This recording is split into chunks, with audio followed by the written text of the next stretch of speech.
We'll continue the second half with City of Wildlife, Forest of Nightlife by Sophie.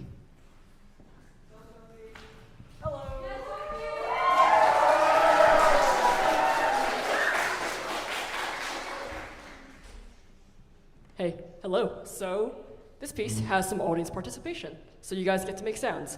So there's going to be a point in the piece where the stage lights, only the stage lights, not the audience lights, they will turn off and the room will get dimmer. So when you see that happen, you can make one of two sounds. Number one, you can imitate very, very quiet bird sounds by whistling every 5 seconds or so. Gradually over the section, you're gonna make those bird sounds more frequent so that it becomes like this nice, lovely chorus of birds throughout the audience. Now, if you can't whistle, that's fine. I have a part for you. I can't whistle either, so you have my sympathy. You may do the thing that Seth has been telling you not to do, which is rustle your programs, but you must do this quietly to imitate the sound of gentle leaf rustling. Just like the bird sounds, you're going to gradually make this louder across the section. Now there will be a second section where all the lights in the room turn dark and it will be completely dark. When you do that, stop making all sound completely. Complete silence. Complete darkness means complete silence. All right? Capiche? Yeah! All right, then I suppose let's get started.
Is it on? Oh, yes, it is on. So, well, I don't think I...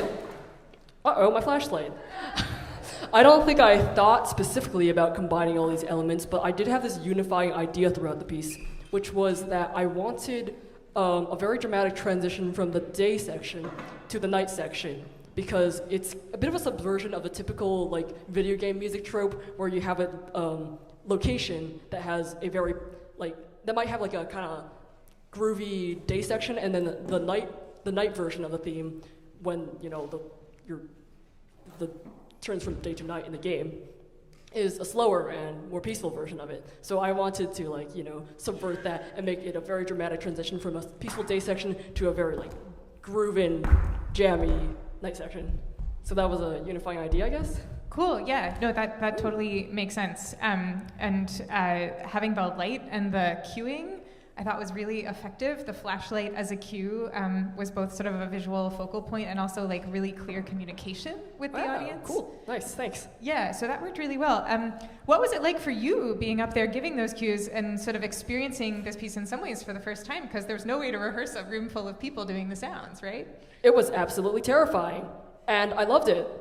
Yeah, thank you for participating. That was awesome. And I hope you enjoyed listening to all the sounds around you. Comments or questions in the audience? Oh, so many. Is that cedar in the back? Yeah, I love it. This is very big. And like the lights above the music, it gave off the fire sort of goes out on purpose. What was the last bit of that again? The lights above the music gave off like a campfire sort of goes out.